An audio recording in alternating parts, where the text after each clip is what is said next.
WarRock commentaries. WarRock commentaries. WarRock commentaries by Nathie 944.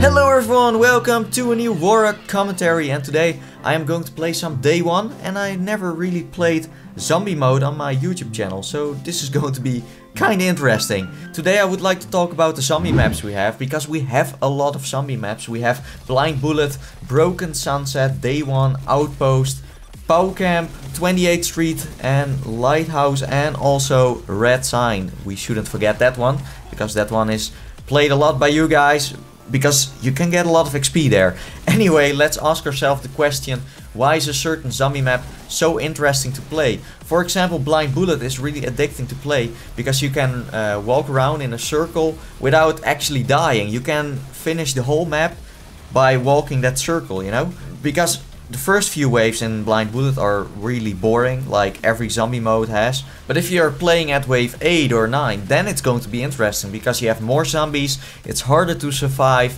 and you have to walk that circle to keep alive. There is no other way to reach the end wave, or you have to be really crazy and being the ultimate Rambo, but otherwise it isn't possible to finish it. So you have to run that circle with your teammates. There's only one thing that can get you killed, and that's the hanged man, because that's the yellow guy and he's hitting you then, and then you can't run anymore, and you really have to run in those zombie maps, otherwise you are not going to survive it. So that guy should be really dead if you're shooting him, you know.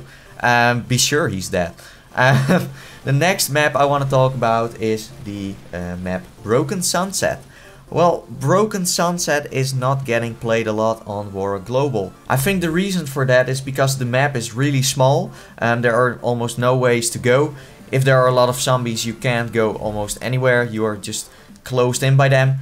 Interesting fact is that the map was really big before, but then they made it smaller. I'm not sure why, because in WarRock Korea you could even go behind the glass at the ammo stations and the medic stations, where those elevators are, you know, and where the holes are, where the zombies are falling through. You could also go there, so you could just rush through that hole and go down there again and walking around. But now it's really small and it's really hard to finish Broken Sunset, just because of the fact that you can't run a circle in this map. And it is possible, but you have to be skilled to do that. The next map is Day 1, and that's the one I'm playing right now. Day 1 looks really cool, because you have like Marion and it's got attacked by zombies, and that's really cool. It's really an apocalyptic map, you know. I really like it. It's the most beautiful zombie map of all the WarRock zombie maps, you know. This is one of the only zombie maps where you have a wide area where you can walk around, because this is Marion, you know, and Marion has to be big. It's not whole Marion where you can walk around, it's just a part of Marion. But it's really big to walk around, it's really nice. But the only problem you get with that is that the zombies can also walk around everywhere. So they are spread out of the map, they are everywhere, they are hiding in those little buildings next to the water tower, or they are in the part where the ammo station is, you know. And that really sucks, because in Blind Bullet, for example, all the zombies are walking in a group together. So it's really easy to kill them. You just throw a grenade or use your bazooka to kill them, and then you kill them, you know. But in Marion, in Day 1, you have like the zombies are everywhere hiding around, and they are sometimes killing you from a corner, and then it's like woo, you know. So that really sucks. But if you're going to camp around on the Humvee with the sentry on it, you can make a lot of kills and you can also survive a lot of waves. The only problem is that there is a lava in the map as well, and that's exploding. If it walks against the Humvee and exploding, then it will hit you, you know. So you are not safe on that Humvee. So that's the only problem.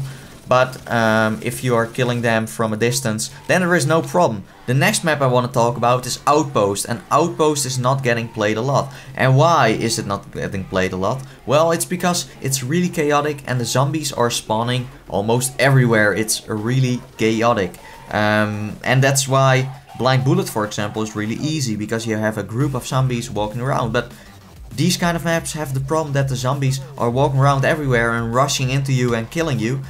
This map has two new kind of zombies. They are not really dangerous as far as I know. In my opinion, they are not dangerous. One has a weapon that he can hit on your face, And the other one has a shuffle as far as I know, and he's also trying to hit you on your big face.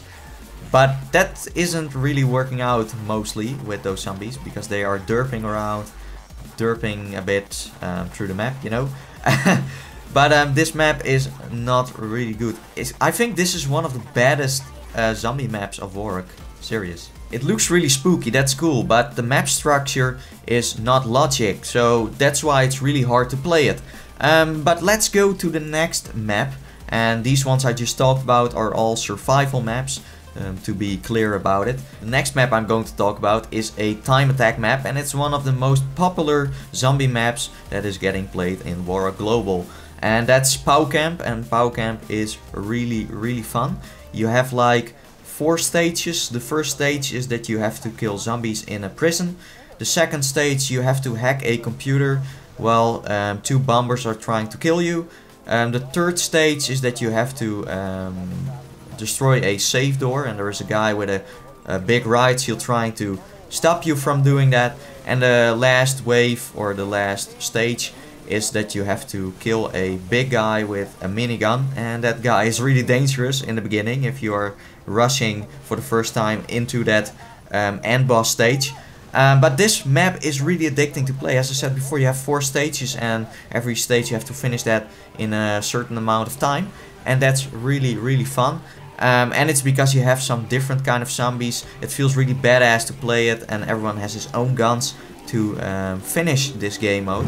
I really like to play it with some noobs, like some level 1 guys, because then it's really exciting to play it and you never know if you are going to make it in time or finish the game mode without dying. And also a good thing about this map is that you can spawn a few times when you are dead, so you have some extra lives, and all the other zombie maps don't have that, because survival mode you have to wait until the next wave to spawn again, or waiting for someone to pick up an item that is getting you spawned again. But in time attack maps you are getting a second chance and spawn again and try to kill some more zombies and try to not die again, because you only have a few lives and then you are dead forever, you know, or waiting until the next wave is starting again and then you will spawn again. Well, the only negative point I have about this map is that the last stage with that big guy that is jumping from a building and causes a big explosion. At the beginning when you spawn in this map, he's shooting a lot at you and then you mostly die if you're not rushing fast enough. But after a while, after like 1 minute, then he is not shooting a lot anymore, and then he's kinda noob. It should be really nice if Pow Camp would be a little bit harder, because you have easy mode and hard mode. Well, hard mode is also really easy, so we should have extreme mode or something. Anyway, that was Pow Camp. Let's go to the next one. The next one is Hidden Cave, and this one is really popular by players, also because it's time attack mode and you have to do different kind of stages.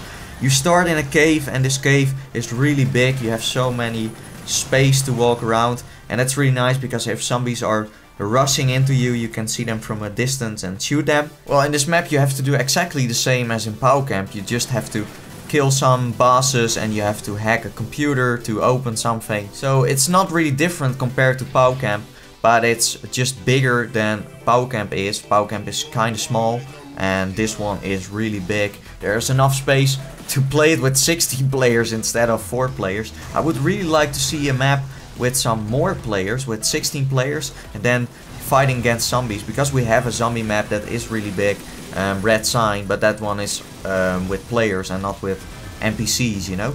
So that would be really awesome if we would have that. I'm waiting for that for years already. The next map can only be played in defense mode, and this is of course 28th Street. And in this map you have to defend a naked dude in a blue device. I know this sounds weird, but it's true. And you have to prevent that the zombies are destroying it. You can repair that thing with a repairing tool or an impact wrench. There are so many ways to repair it. It's really hard to survive in this map because it's really small and it has a narrow way, a narrow street where you can walk around. But if you have those airstrikes, because you can collect points, skill points, to do airstrikes, then you can survive it really easily. Just be sure that you're not dying, because then you will lose all your skill points again, and that would suck really hard. Anyway, the next defense mode map I want to talk about is Lighthouse. And in Lighthouse you have to do exactly the same thing you have to do in 28th Street, defending that naked dude, you know? Anyway, this map is also really big. compared to, for example, the day 1 map. That's really nice, but as I said before, the zombies are spread out everywhere and that's really hard. But in this map you can also use airstrikes, and the cool thing is you have a dock, and on this dock you can just camp around with your teammates, and then it's really easy to survive more waves than you usually do, because it's not really smart to do a Rambo action here as well, you know. And it really sounds that when I say dock, it sounds like a duck, you know, a duck. Anyway, the next map I want to talk about is Red Sign, and Red Sign is one of the escape mode maps, and in this map you can play as a zombie or as a player. And as a zombie you can just chase the players and try to kill them, and if you kill a player he will also change into a zombie. He will transform into a zombie, you know, really creepy. You can also play as a chariot, and that's really fun. You have some skills that you can use to walk faster as a zombie, or that you can't get hit for a while. The map is a lot of fun. The only problem is that most of the players are not really doing the game mode, so they are not running away for the zombies. They are just camping on a spot where the zombies can't come and then trying to kill them. Because if you are shooting at a zombie, he will pushed back by your bullets, so it's really hard for a zombie to jump on a spot where you are sitting on, you know. So most players are just sitting on a vent and killing all the zombies and getting as much kills as they can, but in the meanwhile you can also escape the map and try to finish it. But most of the players are not doing that and just killing a lot of zombies for the XP. I can understand that, it's really normal that people are doing that, but sometimes you really want to play the actual game mode, you know. The last map I want to talk about is Tower Bridge, and in Tower Bridge you have to do exactly the same as in Red Sign. You are getting chased by zombies, and meanwhile you have to try to survive. But the fun thing is you can activate the bridge, so you can get over it and then finish the game mode. I never really finished this one because it's really hard, and some players have really good weapons and some zombies are really skilled, you know. Because if you're a zombie it's really hard to kill other players if they have like an M60 or an M249, because you're getting pushed back all the time, as I said before. Anyway, this was the video. I hope you liked it. This was a zombie special. That's why it's so long this time. Don't forget to subscribe if you didn't do that already. Don't forget to like this video and don't forget to comment this video as well. So that was it, and I want to thank you for watching again. So as I always say, and I see you guys next time.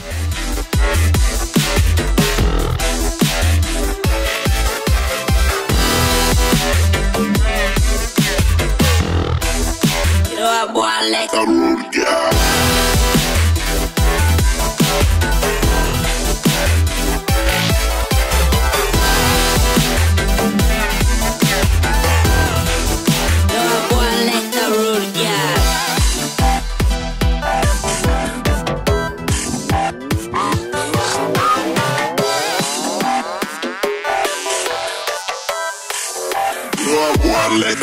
yeah.